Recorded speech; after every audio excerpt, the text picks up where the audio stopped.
Hello my dear students, आप सभी लोग जितने भी लोग बिहार पुलिस की तैयारी कर रहे हैं, मॉडल प्रैक्टिस सेट तो आपको करना ही है जो लेटेस्ट पैटर्न पे है, लेकिन आपको प्रीवियस ईयर भी करना चाहिए और जरूरी है।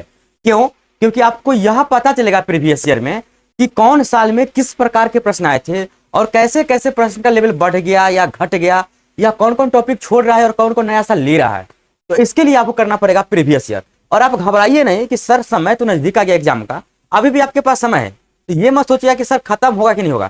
गारंटी हम लेते हैं, मात्र 25 प्रैक्टिस सेट है ना, तो 25 दिन लगेगा, 25 दिन में खत्म हो जाएगा।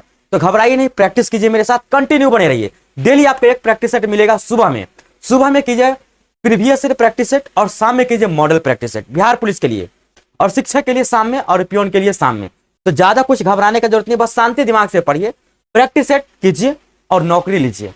तो ज्यादा घबराने और इधर करने से कुछ फायदा नहीं है। बस स्टार्ट करते हैं। तो चलिए स्टार्ट करते हैं प्रैक्टिस सेट 1 से। सबसे पहले लेंगे मैथमेटिक्स का क्वेश्चन, उसके बाद आपको पढ़ाएंगे सुबह सरी साइंस। तो मैथमेटिक्स का सबसे पहला प्रश्न है प्रैक्टिस सेट 1 का, जो 2010 में पूछा गया है। पहला क्वेश्चन है ट्रिग्नोमेट्री से। देखकर घबराएंगे नहीं, डरेंगे नहीं, सब आपको आइडिया मिल जाएगा कि किस प्रकार के प्रश्न पहले आता था, कौन से चैप्टर से आता था, कौन से चैप्टर सब नहीं आता है और किस प्रकार से अब आता है। लेकिन धीरे धीरे करेंगे। तब मैं एक डायरेक्ट वीडियो लेकर आऊंगा जिसमें पूरे प्रीवियस ईयर रहेगा, लेकिन प्रैक्टिस सेट वाइज पहले करा देते हैं उसके बाद। तो पहले कराएंगे प्रैक्टिस सेट वाइज। लिखा गया है 91 में, यदि x बराबर 0 है तो cos x थीटा प्लस में x स्क्वायर बटा 22 बराबर होगा। क्या ये कोई बड़ी बात है बनाना? नहीं ना। देखिए यहाँ पे दिया गया x का मान, जब x का मान 0 दिया गया है तो यहाँ पे cos 0 रखिएगा। तो cos 0 थीटा, तो 0 गुने जब थीटा कीजिएगा तो 0 हो जाएगा। यानी कि cos 0 का मान होता है डियर 1, sin 0 का मान होता है 0 और cos 0 का मान होता है 1। तो cos 0 का मान हो गया 1 प्लस में x स्क्वायर, x का मान तो 0 है तो 0 के स्क्वायर बटे में 22। 0 में कोई भी संख्या से डिवाइड करते हैं तो वह 0 आता है। तो 1 प्लस 0 बराबर हो जाएगा 1। Option 3 is correct. समझ में आ गया होगा, कोई विशेष बात नहीं है। चलिए अगले प्रश्न की तरफ। और अगला प्रश्न ये रहा आपके सामने। अब इस प्रकार के प्रश्न भले ही नहीं पूछे जाते हैं, पता चलेगा आपको जब प्रैक्टिस सेट करेंगे ना तो पता चल जाएगा, लेकिन फिर भी करना जरूरी है, ठीक ना। लिखा गया है कि व्यंजक इतना का मान ज्ञात कीजिए, और यदि रूट अंडर आई स्क्वायर बराबर 1 होता है तो कुल मिला के आपको 11th क्लास में पढ़ना है। कुल मिला के आपको 11th क्लास में पढ़ना है कि आई स्क्वायर का जो मान होता है वह -1 होता है। कितना होता है डियर? -1। बस इससे आपको लेना देना नहीं है, इसी से आपका आंसर आएगा, सही आएगा। तो 1 - i का होल स्क्वायर, सबको पता है कि a - b के होल स्क्वायर पे बैठेगा, तो a - b का होल स्क्वायर लिखेगा। a स्क्वायर मतलब 1 का स्क्वायर 1 ही आ जाएगा, प्लस b स्क्वायर मतलब i का स्क्वायर। अब -2ab तो 2 × a × b ऐसे लिखेगा, प्लस सॉरी वहां पे हम माइनस दे दिए, नीचे a + b का होल स्क्वायर, तो a square plus b square -2 sorry यहाँ प्लस 2a और ये b, मतलब कुल मिला के देखें तो 1 + i स्क्वायर -2i हो जाएगा, और डिवाइड 1 + i स्क्वायर प्लस में 2i हो जाएगा। अब सभी को पता होना चाहिए कि 11th क्लास में आई स्क्वायर का मान, सॉरी यहाँ पे गलती लिखते हैं, आई स्क्वायर का मान कितना होता है? -1 होता है। 11th के इस मैथ का चैप्टर में पढ़ना है। तो आई स्क्वायर की जगह पे डायरेक्ट अगर आप -1 रखते हैं तो 1 और इसके बदला में -1 -2i डिवाइड 1 - 1 + 2i। देखेंगे तो यहाँ -1 से +1 गैप, ये +1 से ये गैप, कुल मिला के देखिएगा तो -2i डिवाइड में +2i, और इससे इसको जब काटिएगा ना तो क्या बचेगा? -1 बचेगा। यानी इसका आंसर होगा -1। तो ऑप्शन में दिया गया है जो आगे है, इस बुक में कट गया है तो आगे दिया गया है, तो ऑप्शन 1 इज करेक्ट। लाजवाब सवाल है, बस थोड़ा सा आपको जानना है कि आई स्क्वायर का मान क्या होता है? -1 होता है, ठीक ना। अब आइए नेक्स्ट, अगला प्रश्न ये रहा आपके सामने, प्रॉफिट एंड लॉस से। एकदम इजी सवाल से पूछा जाता है, लेकिन हाँ प्रैक्टिस करना जरूरी है। अब इजी का नाम ले लिए तो ऐसा नहीं कि प्रैक्टिस ना करेंगे, प्रैक्टिस में रहेंगे तभी तो बनेगा। और हमेशा इजी नहीं आते, कभी कभी डिफिकल्टी भी आ जाते हैं। तो लिखा गया है, हम ऐसे नहीं बोल रहे हैं, पूरी किताब को पढ़ने के बाद बता रहे हैं, पूरे प्रीवियस ईयर को एनालाइसिस करने के बाद बता रहे हैं कि इजी भी नहीं आते और डिफिकल्टी भी नहीं आते, कभी कभी इजी भी देगा, कभी कभी डिफिकल्टी भी देगा। तो सब तरह के प्रश्न आपको आना चाहिए। यदि एक वस्तु की लागत 26 रुपए है और उसे 15% के लाभ से बेचा जाता है तो उसका विक्रय मूल्य बताना है। अब देखिए एक वस्तु का लागत मूल्य यानी कि क्रय मूल्य कितना है? 26 रुपया है, और उस पर लाभ लेना है 15% का। तो आप सभी को पता होना चाहिए कि 15% का लाभ लेना मतलब 115% पर बेचना। जब इसको आप काटिएगा तो 5 के पहाड़ा में तो आराम से काट सकते हैं 23 मर्तबे, और 5 के पहाड़ा में काट सकते हैं 20 मर्तबे, 2 के पहाड़ा में 10 और 2 के पहाड़ा में 13। 13 गुने 23 तो आप कर लेंगे। 13 गुने 23, 13 के पहाड़ा 3 बार पड़े, 13 तिया 39 का 9 हासिल 3, 13 दूना 26 और 3 29, डिवाइड 10। अब 10 से डिवाइड करना कोई बड़ा कलाकारी तो नहीं है, बस डिवाइड करेंगे 29.9 आ जाएगा। एक जीरो है तो 1 दशमलव यहाँ पे दे देंगे, एक अंक बाद हो गया। करेक्ट आंसर इज 2, कोई दिक्कत नहीं। चलिए बढ़ते हैं अगले प्रश्न की तरफ, और अगला प्रश्न ये रहा आपके सामने। क्या लिखा गया है प्रश्न में, एक 100 मीटर लंबी रेलगाड़ी जो 20 किलोमीटर प्रति घंटा की रफ्तार से चल रही है, एक टेलीफोन के खंभे को पार करने में कितने सेकंड का समय लगी। तो इजी बात है, कैसे करेंगे देखिए। 100 मीटर की लंबी रेलगाड़ी है और 20 किलोमीटर प्रति घंटा की स्पीड से चल रही है, टेलीफोन के खंभा को पार करना है। यह कंसेप्ट बार बार आता है, तो समझिए कि कोई भी रेलगाड़ी जब टेलीफोन के खंभा या आदमी को क्रॉस करता है तो जो समय लेता है ना पार करने में, वह खुद के दूरी को पार करने में समय लेता है, क्योंकि टेलीफोन के खंभा या बिजली के खंभा या आदमी, इसकी कोई लंबाई दूरी नहीं होती है। तो यहाँ पे समय बताना, तो सबको पता है कि समय बराबर जो होता है वह क्या होता है, दूरी बटा में चाल। दूरी की बात करें तो यह रेलगाड़ी खुद को क्रॉस करेगी, यानी दूरी हो जाएगा 100 मीटर। और चाल की बात करें तो 20 किलोमीटर प्रति घंटा है, लेकिन हमको आंसर सेकेंड में चाहिए, तो किलोमीटर से चल जाएंगे मीटर प्रति सेकेंड में। सबको पता है कि 5/18 से मल्टीप्लाई करना होता है किलोमीटर से मीटर प्रति सेकेंड में जाने के लिए। अब इसको कटिंग कुटिंग कर दीजिए, 2 के पहाड़ा में 10, 2 के पहाड़ा में 9। अब यह कटने वाला नहीं है, तो क्या करेंगे कि 100 गुने ये 10 पचे 50/9, उलट देंगे तो 9/50। क्यों उल्टेंगे, क्योंकि यहाँ बटा में है 50 गुना 100, 2 गुने 9, सबको पता 18 होता है, तो करेक्ट आंसर इज 1, कोई दिक्कत नहीं, बन जाएगा। चलिए बढ़ते हैं अगले प्रश्न की तरफ, और अगला प्रश्न ये रहा आपके सामने। क्या लिखा गया प्रश्न में कि किस न्यूनतम संख्या को 61-55 में से घटाया जाए कि उत्तर संख्या पूर्ण वर्ग हो जाए। कौन से न्यूनतम संख्या को घटाएंगे 61-55 में से कि उत्तर संख्या पूर्ण वर्ग हो जाए। तो पूर्ण वर्ग जब भी बोले हो जाए तो जो संख्या दिया गया है ना उसका वर्गमूल निकालिए कि इसका वर्गमूल हो कितना रहा है। तो वर्गमूल निकालने का आपको आइडिया पता होगा कि जोड़ा लगाते हैं और ऐसा अंक लीजिए या संख्या अंक लेते हैं जिसका स्क्वायर करेंगे तो 61 या 61 से कम आना चाहिए। तो 6, 36, 7, 7, 49, 8, 8, 64, 8 तो नहीं ले सकते क्योंकि ज्यादा हो जाएगा। 7 ले सकते हैं, 7, 7, 49, यहाँ पे भी 7 लिखते हैं। घटाएंगे तो 11 में से 9 गया, 2 बच गया, 5 में से 4 गया, 1, 12। फिर ऊपर से डायरेक्ट उतारेंगे डबल, और ये 7 7 हो जाता है 14। अब यहाँ पे कितना बैठाएंगे ताकि इतना आ जाए या इससे कम आए। तो बैठा कर देखिएगा, अगर हम 8 बैठाते हैं सपोज दैट, तो 8 से मल्टीप्लाई करना होगा। 8 से मल्टीप्लाई करेंगे तो इससे कम आना चाहिए। अगर इससे ज्यादा आ जाएगा तो हम 7 से लगा करके देखेंगे। आप पूछिए कि सर आइडिया कैसे लगा, क्या 8 से लगा लीजिए। तो आइडिया यहाँ से है बच्चा कि 114 लिखा हुआ है, सॉरी 14, ये पर 8 बैठाएंगे तो 48 हो जाएगा। 48 को 8 से मतलब समझिए कि 150 का 150 के मल्टीप्लाई यदि हम 8 से करते हैं तो 8 × 1200 यानी कि 1200 के आसपास आएगा। 49 नमा करेंगे तो 150 को 9 यानी कि 1350 के लगभग चल जाएगा, जो कि आगे चला जाएगा। थोड़ा आइडिया लगाएंगे, 148 को 150 मान के चलते हैं, आइडिया लग जाएगा। तो 148 को 8 से मल्टीप्लाई करेंगे, 8 8 64 के 4 हासिल हो जाएगा कितना, 6, 4 8 32 और 6 38 के 8 हासिल 3, 8 कम 8 3 11। ठीक है, इसके नजदीक आ गया। अब बोलेगा कि सर एक बार घटा करके देखिए। घटाएंगे, और जब घटाने के बाद अगर 148 से ज्यादा आ गया तो समझिए गलती है। तो 5 में से 4 गया 1, 15 में से 8 गया 7, और ये कैंसिल और ये कैंसिल, 71 आया ना। 148 से कम आना चाहिए। अगर 148 से ज्यादा आ जाता तो हम समझ जाते कि 8 बार नहीं, इसको 9 बार लगाना चाहिए था। 71 आ गया, कितना बार लगाएं, 8 बार। अब ये जो 71 है, यह 71 आपका हो गया शेषफल। आप सभी को पता होना चाहिए कि जो शेषफल है डिवाइड में, ये भी तो डिवाइड मेथड ही है, तो ये 71 अगर इसमें ना रहता, ज्यादा हो गया 71, तभी ना ये शेषफल में आ गया। शेषफल में तभी आता है जब वो अधिक रहता है। तो 71 अधिक है इसमें, अगर इसमें से हम 71 घटा देंगे तो 71 अगला बार से ही नहीं आएगा, और यह हो जाएगा 78 का स्क्वायर यानी कि पूर्ण वर्ग, यानी कि हमको घटाना चाहिए 71। तो जो शेषफल बचता है उसी को घटाना पड़ता है। Correct answer is 71। उम्मीद है कि बात समझ में आ गया होगा और कोई दिक्कत नहीं होगा। चलिए बढ़ते हैं अगले प्रश्न की तरफ, और अगला प्रश्न ये रहा आपके सामने। लिखा गया कि निम्न में से कौन से भिन्न का मान सबसे अधिक है। तो ये जो भिन्न दिया गया है इसको सबसे अधिक या सबसे कम या सबसे बड़ा या सबसे छोटा पता करने के लिए सिंपल सा तरीका है कि आप करेंगे भाग। लेकिन भाग करेंगे तो भाग जाएंगे छोड़ के, क्योंकि भाग करने में बहुत ही लफड़ा है, पॉइंट में लफड़ा है। सबका अगर एक एक अंक सेम आता है तो फिर 2 2 अंक पे करेंगे, फिर 3 3 अंक पे करेंगे, तब तक समय समाप्त हो जाएगा। तो ऐसा आपको करना नहीं है। आपको देखना है कि ऐसा कौन सा फ्रैक्शन है जो कटने वाला है। पहले कटने वाला को काट दीजिए। जब कटने वाला को काटिएगा तो 14 और 33 कोई नहीं कटेगा, 11 19 कटने वाला नहीं है, 3 7 नहीं कटने वाला, ये कट जाएगा। कटेगा तो यह आ जाएगा 32 और ये आ जाएगा कितना 75, और यह कटेगा क्या, नहीं कटेगा। तो करना क्या है, इस सभी को एक लाइन में लिख लेना है। जब एक लाइन में लिखेगा तो 14/33, 11/19, 32/75 और लिखिए 3/7। अब सबसे बड़ा पता करना है, यही ना, सबसे अधिक यानी कि सबसे बड़ा। तो बारी बारी से करते हैं कि 19 गुने 14 और 11 गुने 33। सोचिए 19 को 14 से मल्टीप्लाई करेंगे तो थोड़ा आसपास ही लेकर चलते हैं, परफेक्ट मल्टीप्लाई नहीं करेंगे। 19 को मान लेते हैं 20, 20 को मल्टीप्लाई यदि हम 14 से करते हैं, थोड़ा देर के लिए मान लीजिए ना कि अब 20 हो गया, थोड़ा एक बढ़ा लेंगे, 20 हो गया, 20 को 14 से मल्टीप्लाई करेंगे, 14 दूना 28 यानी कि 280।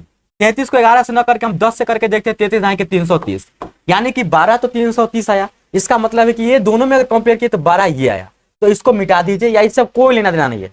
जो 12 हुआ वो कौन हुआ, 11/19। अब 11/19 हुआ, तो अब क्या करना है कि 11/19 को यहाँ पे रखिए। अब ये दोनों में कंपेयर कीजिए कि दोनों में कौन बड़ा है, तो 75 गुने 11 नहीं कीजिए ना, क्या जरूरी है, 75 गुने 10 कीजिए। 75 गुने 10 750, थोड़ा सा आसपास चल लेंगे। 19 गुने 32 नहीं, 20 गुने 32 कीजिए, 32 गुना 64, 640। तो 12 अभी भी यही आ रहा है, यानी कि इससे कोई लेना देना नहीं, ये दोनों में ये बड़ा है। अब ये बड़ा हो गया तो फिर इस दोनों में कंपेयर कीजिए, 11 7 77, 19 57, तो 12 तो इधर आ रहा है, यानी कि ऑलवेज बोला यही जा रहा है कि 11/19 ही बड़ा है, तो करेक्ट आंसर इज 2।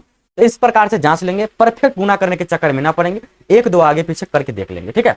उम्मीद है बात समझ में आ गया होगा। चलिए बढ़ते हैं अगले प्रश्न की तरफ, और अगला प्रश्न ये रहा आपके सामने। तो अगला प्रश्न ये रहा आपके सामने, क्या लिखा गया है, यदि x² - 5x + 8 बराबर x + 2 इंटू x - 3 + 2, तो x का मान बताइए। x का मान यहाँ पे आप दो तरीका से निकाल सकते हैं, एक तो हल करके निकाल सकते हैं और दूसरा डायरेक्ट x का मान रख के देखिए, और जिस मान से यह समीकरण सेटिस्फाइड कर जाए समझिए वही मान सही है।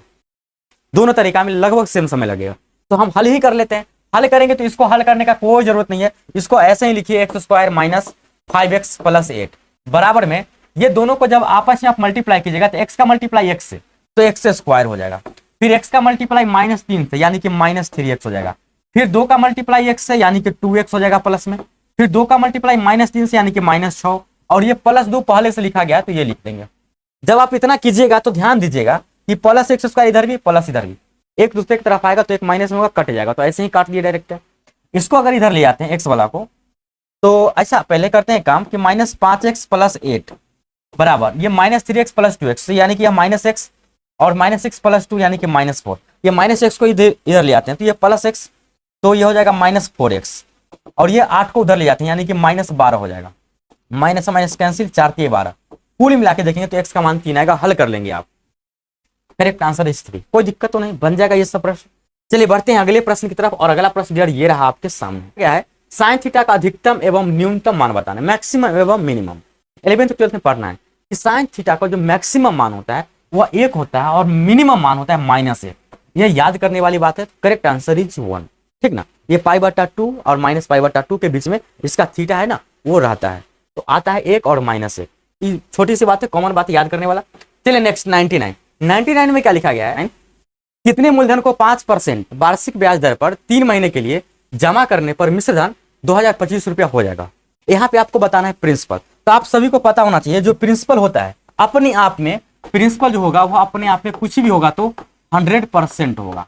ये साधारण ब्याज का साधारण क्वेश्चन है, ये असाधारण क्वेश्चन है, लेकिन बनाने का मैं आपको बिल्कुल साधारण तरीका बता रहा हूँ। प्रिंसिपल निकालना है, प्रिंसिपल जो भी होगा अपने आप में 100% होगा, और यहाँ पे टाइमिंग दिया गया है कितना, 3 मंथ, और यहाँ पे रेट दिया गया है 5% पर ईयर। तो रेट अगर पर ईयर में है तो समय को भी हम ईयर में कन्वर्ट कर लेंगे, यानी कि टाइम को 3 महीना है तो 12 से डिवाइड कर देंगे तो 1/4 साल बोल सकते हैं। और आप सभी को पता है कि अमाउंट बराबर जो होता है वह होता है प्रिंसिपल प्लस में एसआई। तो प्रिंसिपल की बात करें तो प्रिंसिपल अपने आप में है 100%, प्लस में एसआई कै % मिलेगा, मतलब ब्याज कै % मिलेगा। तो आप सभी को पता होना चाहिए कि समय है 1/4 साल, 1 साल रखेगा तो 5% का ब्याज मिलेगा, तो 1 गुने 5 करते, लेकिन समय 1/4 साल है और ब्याज 5% है तो 5 से गुना, यानी कि अगर इसको डिवाइड करेंगे, अगर आप इसको डिवाइड करेंगे तो यह 5/4, कुल मिलाकर अगर डिवाइड करेंगे तो 4 एकम 4, 1 दशमलव बच गया, 1 और 0 दशमलव देंगे तो 4 दूना 8, 4 5 20, इतना % का मिलेगा ब्याज। अब इतना % का ब्याज ही मिलेगा तो पता होना चाहिए कि अमाउंट जो है 100% प्रिंसिपल प्लस एसआई, मतलब 100% प्लस 1.25%, ये दोनों मिलाकर के अमाउंट कहलाएगा और अमाउंट दिया गया है 2025। इसका यह मतलब हुआ डियर स्टूडेंट्स 101.25% बराबर 2025 और हमें चाहिए प्रिंसिपल यानी कि 100%। तो 100% बराबर कितना हो जाएगा? अब सोचिए ना कि 2025 में डिवाइड करना है 101.25। तो दशमलव के यदि हम हटा देते नीचे से तो ऊपर में दशमलव के बदला में हम कितना लिखेंगे? 00, 2 अंक है तो, और मल्टीप्लाई करना पड़ेगा इसको फिर से 100% से, ठीक ना। ये परसेंट और ये परसेंट, यहाँ पे दशमलव था तो ये दशमलव उड़ा के ऊपर 00 दे दिए। अब यहाँ से हल कर लीजिए, जब परसेंट से परसेंट गैप, दशमलव तो ऐसे गैप हो जाइए। अब काटिएगा ना इसको तो 2025 और ये आ गया 10,125, तो ये कट जाएगा। काटिएगा इसको तो 25 के पारा में काटिए, 25 चौका 100, और 25 के पारा में काटिएगा तो 25 चौका 100, 1 2 0 25 सते, 25 सते नहीं 25 25 125 5, और 405 के पहाड़ा में काटिएगा ना तो यह 5 बार में यानी कि 5 बार में कट जाएगा। तो 5 गुने 4 और गुने 100 तो कितना हो गया? 5 चौका 20 गुने 100 करेंगे तो आंसर आ जाएगा 2000। हल कर लेंगे शांति तरीका से, कोई दिक्कत हो, कट जाएगा। 5 के पारा में काटेगा, सॉरी 25 के पारा में 4 मतलब 25 के पारा में 405 बार में कटेगा, 405 के पारा में यह 5 बार में कटेगा, 5 गुना 4 से गुने 100, 2000 करेक्ट आंसर हो जाएगा। और कॉमन सा दिमाग ऐसे भी लगा सकते हैं, 101.25 का मान 2025 है। अब 1.25% घटेगा तो उसका मान थोड़ा ही घटेगा, यानी कि 2025 से थोड़ा सा कम होना चाहिए, तो थोड़ा सा कम 2000, लेकिन यहाँ पे 2010 भी दिया गया है, तो इसीलिए थोड़ा संभाल के कैलकुलेशन करके आंसर ही निकाल लीजिए। चलिए बढ़ते हैं अगले प्रश्न की तरफ। ऐसे अगर ये प्रश्न को फार्मूला से बनाएंगे तो काफी खतरनाक नजर आएगा। चलिए देखते हैं अगला प्रश्न, और अगला प्रश्न डियर ये रहा आपके सामने। क्या लिखा गया है कि ए, बी और सी एक कारोबार शुरू करते हैं। ए जो है बी से 3 गुना पैसा लगाता है और बी जो है सी से 2/3 पैसा लगाता है। तो ए, बी और सी की पूंजियों का अनुपात निकालना है। तो इजी बात है, कैसे करेंगे देखिए, यह ए लिखे और यह अनुपात बी लिखे। ए जो है बी से 3 गुना, बी अगर 1 रुपया लगाता है तो यह 3 रुपया लगाएगा, तो यह ए अनुपात बी दिया। उसी प्रकार से निकाल लेते हैं बी अनुपात सी। बोला है कि बी जो है सी से 2/3, अगर सी 1 लगाता है तो यह 1 का 2/3 लगाएगा। अब बात है कि यहाँ पे बाटा में 3 आ गया तो इस 3 को हटाना है, तो इस 3 को हटाने के लिए 3 से मल्टीप्लाई या 3 से मल्टीप्लाई दोनों में हटाएंगे तो ये कट जाएगा, तो ये हो जाएगा 2 एकम 2 अनुपात 3। अब सभी को पता होना चाहिए कि अगर ए अनुपात बी आ गया है 3 अनुपात 1 और बी अनुपात सी आ गया है 2 अनुपात 3, तो हमें क्या निकालना है? तो हमें निकालना है ए अनुपात बी अनुपात सी बराबर, बस ठीक, तो आप सभी को पता होगा, कॉमन सी बात, पहले सीधा मल्टीप्लाई 3 गुना 6, क्रॉस मल्टीप्लाई 2 एकम 2 और 3 एकम 3, मतलब ये एबीसी का जो रेशियो है पूंजी का वह 6 2 3 के अनुपात में। Correct answer is 3। तो डियर उम्मीद है कि बात समझ में आ गया होगा, कोई दिक्कत ना होगा। अब आप पढ़ेंगे साइंस, यानी कि साइंस का डिस्कशन सुबोध सर से बहुत ही बेहतरीन कराएंगे। भले ही सुबोध सर देखने में शांत स्वभाव के आदमी हैं, पढ़ाएंगे बहुत जबरदस्त और समझाएंगे भी बहुत जबरदस्त। तो हर बढ़ाइए नहीं, आराम से तैयारी कीजिए, और बाकी जो हिंदी और इंग्लिश बच जाता है वो आप खुद से कर लीजिएगा। विशेष तैयारी के लिए आप पियोन का क्लास देख लीजिएगा, इंग्लिश का, मैथ में आपको बता दिया, साइंस सर बता ही देंगे, और जी के जिस तो रट लीजिएगा। 50 दिन में क्या कीजिएगा, कंसेप्ट वाइज पढ़िएगा तो गड़बड़ा जाएगा, तो रट लीजिएगा। जब आप लोगों का लगातार प्यार और आशीर्वाद बना रहेगा और भी अच्छे अच्छे टीचर लाएंगे, और बहुत बढ़िया तरीका से आपके आने वाले भाई बहन को जो तैयारी करेंगे, आप तो निकल जाएंगे। अगर आप तैयारी करते हैं मेरे अनुसार से, तो तैयारी करेंगे तो गारंटी निकल जाएंगे। आने वाले जो आपके भाई बहन होंगे उनके लिए बेस्ट टीचर रखेंगे और बहुत बढ़िया से प्रिपरेशन करवाएंगे एकदम फ्री ऑफ कॉस्ट में। तो इस चैनल को एक बार सपोर्ट कर दीजिए अपने भाई को, और पढ़ाई जारी रखिए ताकि नौकरी आप ले पाए। तो चलिए सुबह सर से साइंस की ज्यादा बात नहीं बनाएंगे, ठीक है। चलिए तो आज शुरुआत हम करते हैं, ठीक है। जो क्वेश्चन पूछा गया है प्रीवियस ईयर, जो सिलेक्टेड क्वेश्चन था कि 14/4/2010 में यह पूछा गया साइंस का, ठीक है। तो इसका आज हम लोग डिस्कशन करने वाले हैं। चलिए तो करते हैं। 61 नंबर से यह साइंस का शुरुआत होता है, आगाज होता है। तो चलिए दोस्तों देखते हैं 61 नंबर क्वेश्चन। कह रहा है कि मृग तृष्णा बनने का कारण है। आप लोग सभी भली भांति परिचित है, बताइए। ऑप्शन आपको 4 दिया गया है, कौन होने वाला है इसका आंसर? तो इसका आंसर जो होगा वह पूर्ण आंतरिक परावर्तन होगा। जब प्रकाश, ठीक है, जब प्रकाश की किरण सघन माध्यम से विरल माध्यम में प्रवेश करती है, ठीक है, तो उसका कुछ भाग जो होगा, जैसे अगर मान लीजिए इसका उदाहरण की अगर बात किया जाए तो मृग तृष्णा का बनना, कांच का जो है, जो कांच जो होता है चटका हुआ कांच का दिखाई देना, ठीक है, या हीरा का चमकना, इस सारा के सारा घटना जो होता है पूर्ण आंतरिक परावर्तन के कारण।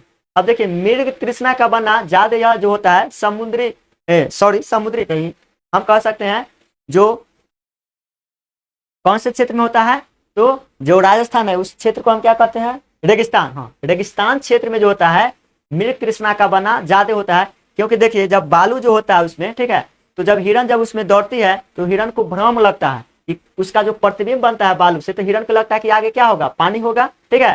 तो जैसे वो पानी के पीने की तलाश में जब जाती है हिरन, तो वहां पर पानी नहीं रहता है, उसका क्या रहता है, प्रतिबिंब। फिर वहां से वहां जाती रहती है, दौड़ती रहती है, और वो क्या करती है, हिरन जो है उस रेगिस्तान में अपना क्या करती है, प्राण त्याग देती है। इसीलिए इसको कहा जाता है मृग तृष्णा का बनना। तो मृग तृष्णा का बनना कौन सा होगा, तो पूर्णांतरिक परावर्तन। परास का हीरा का चमकना कौन, तो पूर्णांतरिक परावर्तन, ठीक है। तो बढ़ते हैं नेक्स्ट क्वेश्चन में। क्वेश्चन है कि ब्लीचिंग पाउडर होता है, एक में है कैल्शियम क्लोराइड हाइपोक्लोराइड, दो में है कैल्शियम क्लोराइड कैल्शियम हाइपोक्लोराइड तथा बुझे हुए चूने का मिश्रण, तीन है कैल्शियम क्लोराइड और कैल्शियम हाइपोक्लोराइड का मिश्रण, फोर है कैल्शियम हाइपोक्लोराइड। तो क्या आंसर होने वाला है आप लोग बताइए। तो आंसर होने वाला है दो। अब क्या कैसे समझिए, कैल्शियम क्लोराइड कैल्शियम हाइपोक्लोराइड तथा बुझे हुए चूना। तो कैल्शियम जो है क्लोराइड जो होगा, ठीक है, हाइपोक्लोराइड, समझिए यहाँ पर ब्लीचिंग पाउडर होता है, यहाँ भी है कैल्शियम क्लोराइड और सिर्फ है हाइपोक्लोराइड। तो यह दो तो होता है, इसके साथ साथ क्या होता है, कैल्शियम हाइपोक्लोराइड के साथ साथ बुझे हुए चूने, क्योंकि हम सब जानते हैं जो क्लोरीन होता है या बुझे हुए चूने CaOH के फोल्ट होता है, ठीक है। तो इसमें चूना भी हो गया, कैल्शियम भी हो गया और हाइपर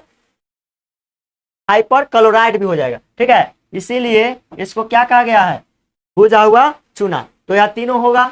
अब बताइए कि इसमें ना क्लोरीन होता है, क्या होता है, क्लोरीन। तो क्लोरीन की बात किया जाए तो क्लोरीन का उपयोग, अगर क्लोरीन की बात किया जाए तो क्लोरीन का उपयोग क्या होता है, तो पानी को शुद्ध करने में किया जाता है, यानी कि जल को शुद्धिकरण में, ठीक है।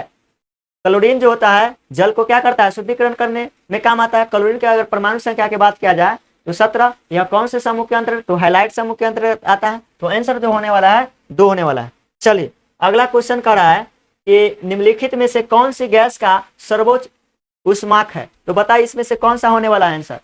तो आंसर होने वाला है ब्यूटेन। कौन होगा, ब्यूटेन।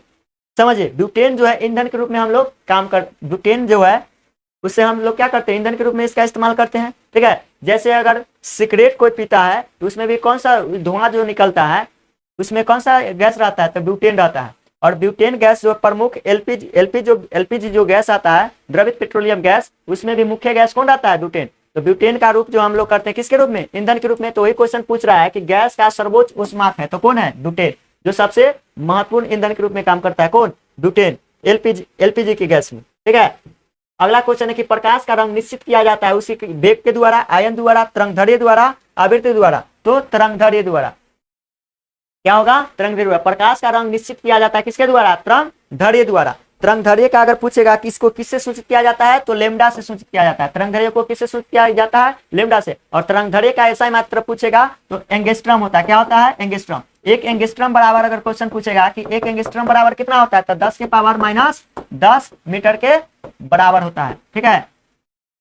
चलिए बढ़ते हैं नेक्स्ट क्वेश्चन में। क्वेश्चन अगला कर रहा है कि सूर्य की असीमित ऊर्जा का स्रोत क्या है। आप लोग सभी जानते होंगे सूर्य का असीमित ऊर्जा का स्रोत क्या है, तो नाभिकीय संलयन। क्या होगा, नाभिकीय संलयन। जब बड़े छोटे छोटे परमाणु आपस में जुड़कर एक बड़े नाभिक का निर्माण करेगा, उसी को हम नाभिकीय संलयन कहते हैं। लेकिन अगर नाभिकीय विखंडन की बात किया जाए तो जब बड़ा सा नाभिक छोटे छोटे अणुओं में क्या होगा, विखंडन हो जाएगा, उससे हम क्या कहेंगे, नाभिकीय विखंडन। जैसे परमाणु बम का फटना, कौन सा होगा उसमें संलयन, नाभिकीय विखंडन होगा, ठीक है। और सूरज कौन सा होगा उदाहरण, तो नाभिकीय संलयन का हो जाएगा।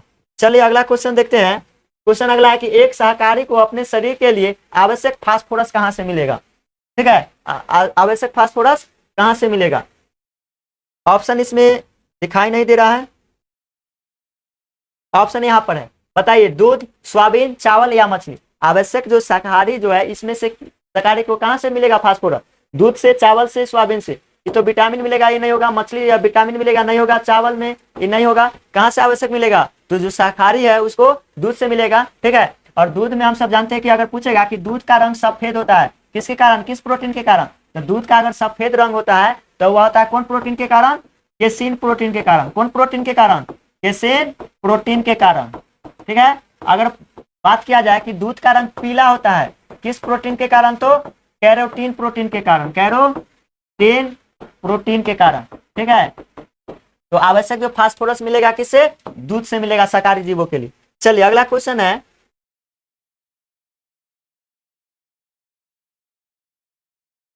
मानव शरीर में क्रोमोसोम की संख्या कितनी होती है। सब जानते हैं कि मानव के जो है शरीर में क्रोमोसोम की संख्या कितना होता है, तो 46 होता है। कितना होता है, 46। आप लोग जानते होंगे कि बताइए कि क्रोमोसोम या गुणसूत्र का खोज, क्रोमोसोम या गुणसूत्र का खोज कौन किया था, तो यह जो किया था हॉफ मिस्टर ने किया था। कौन किया था, हॉफ मिस्टर, हॉफ मिस्टर। कितना विद्यार्थी कहता है सर गलत कर दिए, क्रोमोसोम का खोज वाल्डेयर नहीं, क्रोमोसोम का जो खोज अगर कहेगा तो हॉफ मिस्टर ने किया था, लेकिन इसका नामकरण किया था वाल्डेयर ने। क्या किया था, नाम दिया था वाल्डेयर ने। तो अगर बात किया जाए कि खोज करेगा, खोज किया था कौन, तो हॉफ मिस्टर ने, इसका नाम जो रखा था वाल्डेयर के द्वारा किया गया था, ठीक है। ऑटोसोम की संख्या की अगर बात किया जाए तो कितना होगा, 44, ठीक है, क्योंकि 22 जोड़ा समान रहता है उसको ऑटोसोम कहते हैं।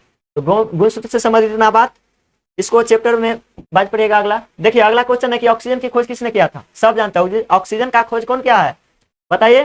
तो 1774 ईस्वी में जोसेफ प्रिस्टले ने किया था। कब किया था ऑक्सीजन का खोज, जोसेफ प्रिस्टले ने 1774 ईस्वी में किया था। अगर विलियम हार्वे की बात किया जाए तो रक्त परिसंचरण का खोज किया था रदरफोर्ड। परमाणु नाभिक संरचना का खोज या वर्षा ने दिया था, कौन, मेंडलीफ ने दिया था, ठीक है। चलिए अगला क्वेश्चन जो है, कड़ा कि प्रेशर कुकर भोजन के पकाने के समय को कम कर देता है, क्योंकि, बताइए ऑप्शन है 4। क्योंकि उसका क्वथनांक क्या होता है, बढ़ जाता है। प्रेशर कुकर में क्वथनांक क्या होगा, बढ़ जाएगा। तो ऑप्शन नंबर कौन होने वाला है, कड़ा ऑप्शन नंबर 1, कुकर के भीतरी क्वथनांक बढ़ जाना, यही होगा। क्या होगा कि उसका क्वथनांक बढ़ जाएगा तो भोजन अपने आप में क्या होगा, जल्दी होगा। जैसे अगर मान लीजिए कि कोई आदमी को ले लीजिए और एकदम धूप है और छत पर उसको सुला दीजिए, धूप एकदम कड़ा, एकदम धूप पड़ रहा है, ठीक है, बहुत ही ज्यादा धूप है, और उसको हम क्या करेंगे, छत पर सुला देंगे। उसके बाद 10-12 को रजाई उड़ा देंगे, तो क्या करेगा, ऊपर भागना चाहेगा कि नहीं, गर्म। उसी प्रकार जो है प्रेशर कुकर में दाब ज्यादा रहता है, उसमें दाल हो चावल हो जो भी रखते हैं, ठीक है, वो क्या होता है, ऊपर से दबेले रहता है एक, या तो उसमें दाब भी रहता है, उस पर से भी इसका क्वथनांक क्या होगा, बहुत बढ़ जाता है। इसलिए भोजन जल्द बन जाता है प्रेशर कुकर में, दाब अधिक होने के कारण, तो क्वथनांक भी बढ़ेगा। क्वेश्चन है 70 नंबर की, जो वस्तु प्रकाश के सभी रंगों का अवशोषित कर लेते हैं उसका रंग कैसा होगा, नीला, सफेद, भूरा, काला। आप लोग जानते होंगे कौन होगा, काला। क्यों होगा, अगर मान लीजिए कि यहाँ से ना जो भी है पूरा एकदम एक रूम में जाइए और जितना प्रकाश जो खिड़की सब बंद कर दीजिए और कहीं से प्रकाश ना आए, ठीक है, कहीं से भी प्रकाश नहीं आएगा तो रूम पूरा अंधेरा हो जाएगा और कुछ चीज दिखाई देगा नहीं, तो वह काला होगा। तो रंग कोई काला होता नहीं है, कुछ जब न दिखाई दे तो वह काला होगा। तो जब कह रहा है कि जब वस्तु प्रकाश के सभी रंगों को अवशोषित, मतलब सबको सूख लेगा, तो क्या दिखाई देगा, काला दिखाई देगा, कुछ नहीं दिखाई देगा। Option number 4। चलिए अगला क्वेश्चन है कि सूर्य से उत्सर्जित प्रकाश की किरणें को पृथ्वी तक पहुंचने में कितना समय लगता है। सब जानता है कितना लगता है समय, तो 8 मिनट 16 सेकेंड। तो ऑप्शन नंबर क्या है, तो लगभग हो जाएगा 8 सेकेंड, नहीं 8 सेकेंड किधर गया, 1 सेकेंड, 8 सेकेंड, 10 सेकेंड, उपरोक्त में से कोई नहीं। सूर्य से उत्सर्जित प्रकाश की किरणें, करा कि सूर्य से उत्सर्जित प्रकाश की किरणें को पृथ्वी तक पहुंचने में कितना समय लगेगा, तो होना चाहिए 8 मिनट, ठीक है, 8 मिनट 16 सेकेंड, लेकिन यहाँ पर सोचे 8 सेकेंड है, तो उपयुक्त में से कोई नहीं होगा। ऑप्शन नंबर हमारा डी होगा। लेकिन अगर सूर्य के प्रकाश पूछता कि कितना, तो 8 मिनट 16 सेकेंड, जो कि फंसे 8 सेकेंड सिर्फ दिया है, तो ऑप्शन नंबर 4 हो जाएगा। चलिए बढ़ते हैं नेक्स्ट क्वेश्चन में। दूरदर्शी यानी कि दूरबीन का उपयोग होता है दूर की वस्तु को देखने के लिए, सूक्ष्म गणनाओं में, छोटी वस्तुओं को देखने में, समय के मापन में। सब जानता है दूरबीन का उपयोग किसमें करते हैं, तो दूर की वस्तु को देखने के लिए। दूरबीन का खोज कौन किया था, तो गैलीलियो ने किया था। कौन किया था, गैलीलियो ने सबसे पहले बनाया था। चलिए तो अगला क्वेश्चन क्या कर रहा है समझिए।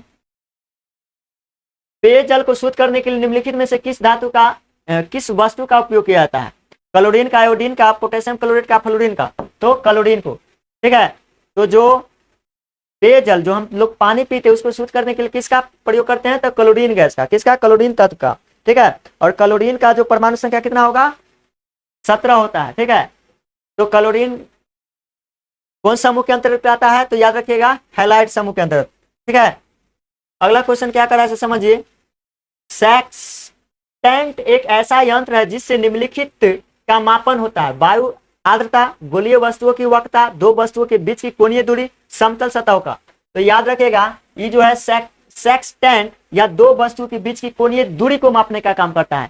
ठीक है, बताइए कि ऐसा कौन सा यंत्र है, क्वेश्चन पूछेगा ऐसा कौन सा यंत्र है जो दो वस्तुओं के बीच की कोणीय दूरी को मापता आ जाता है? तो सेक्सटेंट एक प्रकार के क्या है? यंत्र है जिसके द्वारा दो वस्तुओं के बीच की दूरी को, कोणीय दूरी को मापा जाता है। किसके द्वारा? तो सेक्सटेंट के द्वारा।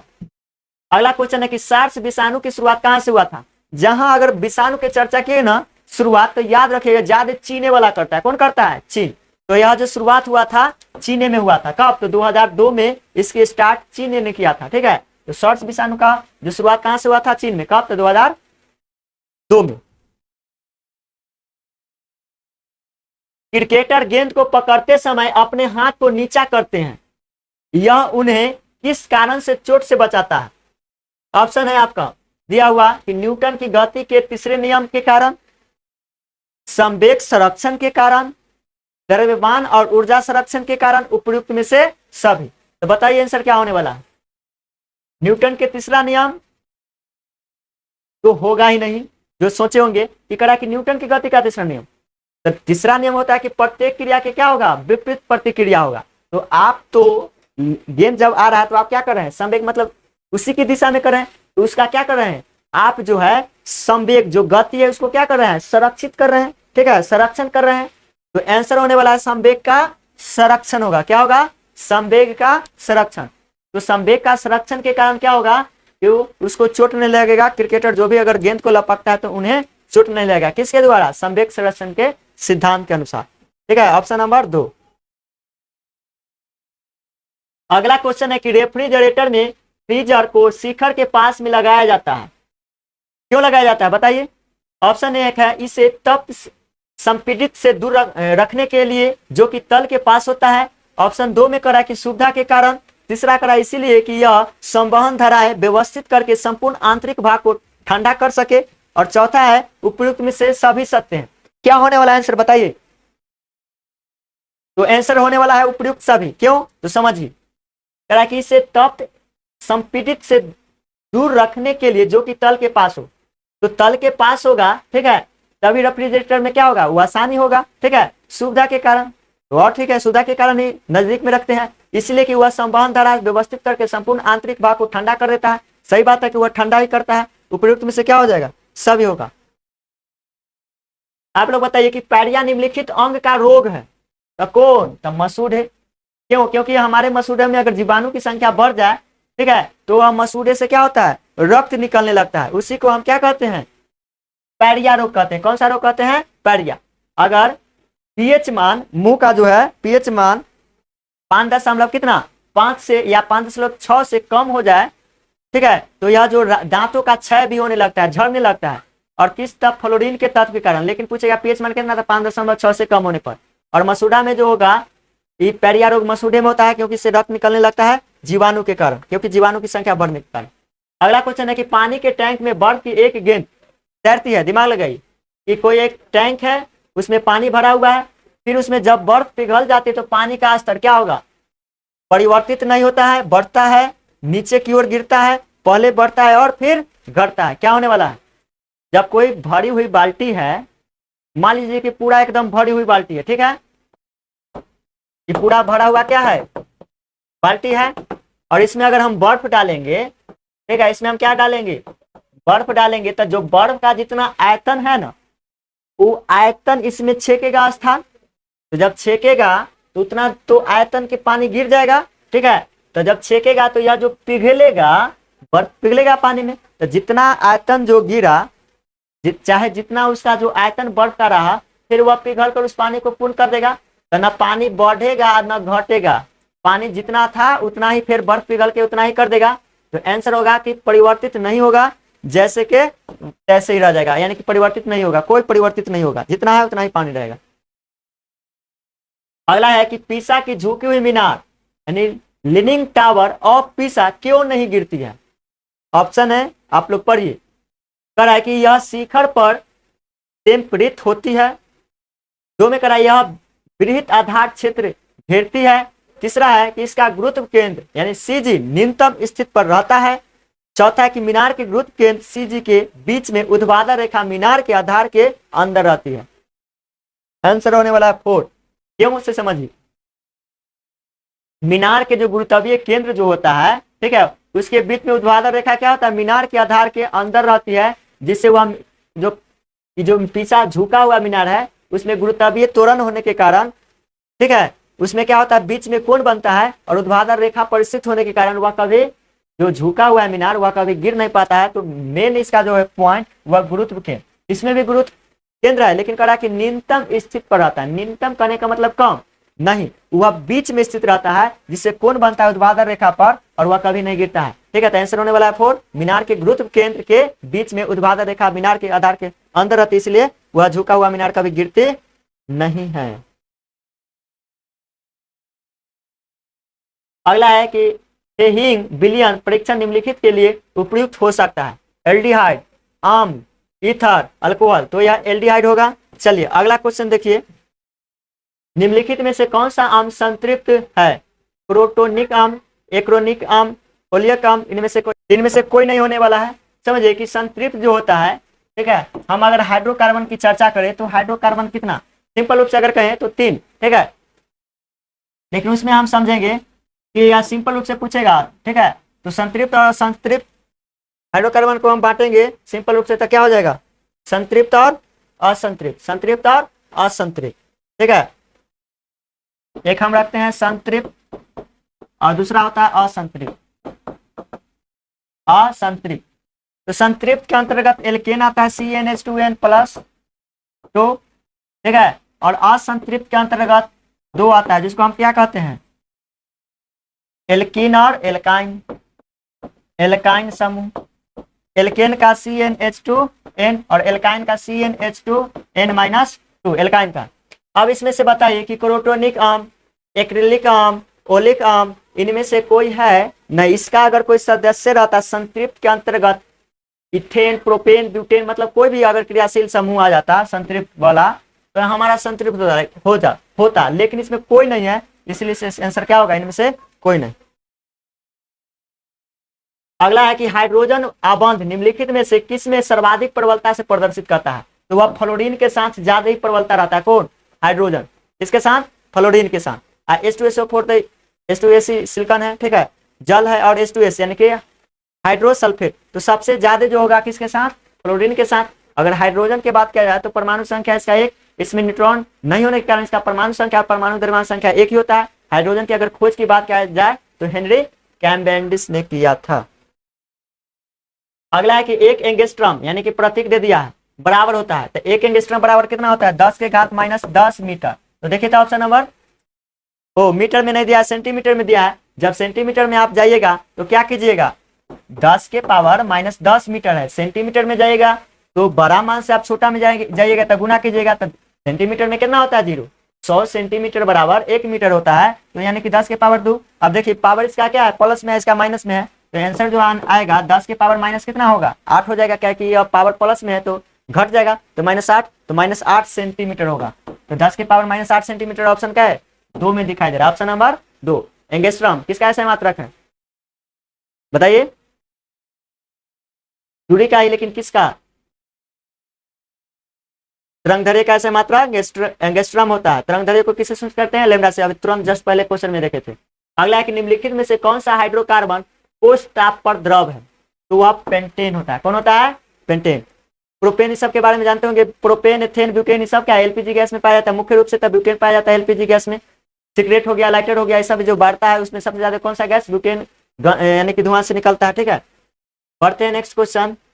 एसिटिल अविलेय होता है, तो एसिटिल कभी भी जल में नहीं घुलेगा, क्योंकि एसिटिल जो होता है वह अम्ल है, वह जल में नहीं घुलेगा, ठीक है।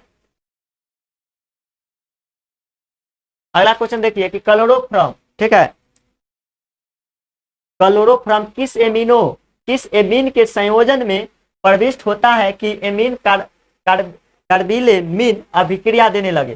प्राथमिक होता है, किसी प्रकार का ना होता है, तृतीयक होता है, द्वितीयक होता है। तो क्लोरोफॉर्म जो है तो प्राथमिक एमिनो अम्ल होता है, ठीक है, प्राथमिक एमिनो अम्ल होता है। सेकेंडरी टर्सरी सब नहीं होता है, प्राइमरी एमिन होता है, ठीक है। क्वेश्चन अगला है कि ग्लाइकोल का स्वाद होता है मीठा, फलेट, तीखा, खट्टा। तो ग्लाइकोल का जो स्वाद होता है कैसा होगा? मीठा होता है। ऑक्सीकरण पर ग्लाइकोल देता है ऑक्जेलिक अम्ल, ग्लाइऑक्सल अम्ल, ग्लाइकोलिक अम्ल, उपयुक्त में से सभी। तो जो है ऑक्सीकरण पर ग्लाइकोल जो देता है या सभी देता है, उपयुक्त सभी देता है, ठीक है। अगला है 90 नंबर क्वेश्चन, अंतिम बार कि यह यौगिक जिसका आणविक सूत्र C3H6O है हो सकता है एक असांद्र अल्कोहल हो सकता है, एक कीटोन हो सकता है, एक एल्डिहाइड हो सकता है, उपयुक्त में से सभी। तो यह सभी हो सकता है, ठीक है। इसका कोई अभी तय नहीं किया गया, कोई क्रियाशील मूलक इसके साथ जुड़ा नहीं है, तो कुछ भी हो सकता है, नहीं बता सकते, उपयुक्त में से सभी हो सकते हैं। तो रहने देते हैं इस वीडियो में इतना ही, मिलेंगे फिर नेक्स्ट वीडियो में, ठीक है। चलिए, धन्यवाद।